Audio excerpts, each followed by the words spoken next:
Have you ever had a doctor tell you that all your symptoms are due to anxiety? I almost died because doctor was blaming my symptoms on anxiety. So I went to a rheumatologist because I just was going downhill fast. And he found that there was like my IGF-1 was obsolete. There was none. And he's like, we need to get you over to endocrinologist because there's something going on with your pituitary.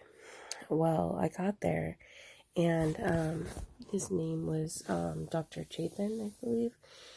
And he basically told me, look, I don't think you have anything going on with your pituitary. I highly doubt it. He said, I'm going to check it 2 more times on the blood to see, because he probably just thinks you have fibromyalgia, which is a common thing they blame everything on, because doctors can be sometimes too lazy to look into what you're dealing with. They just don't. Not very often. So anyways, he did the test. Both times the IGF-1 was still showing that it was really severely low. And he made me wait a whole year before he did what was called a growth hormone stimulation test.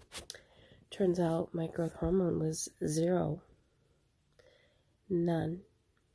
And I'm talking, I had to go through, because he's on the same program, the same system, and I asked him when he wouldn't help me if he would refer me to a different doctor. He would not help me. Oh, you're fine. This is ridiculous. You don't need this.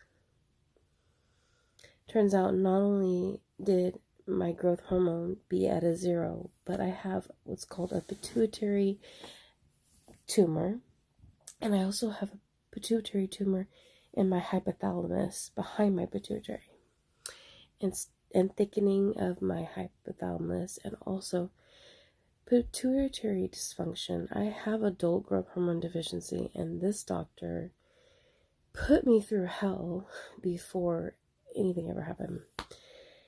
And I couldn't even go through surgery the way I needed to. I'm currently having to have MRIs every 3 months just to monitor it, because the state of my health has gone down so much that it's like I almost died on the table. My blood pressure dropped way too much, and it's all because of this doctor and his negligence. And I have so many other stories. So like and share if you would like to hear the rest, because the medical field is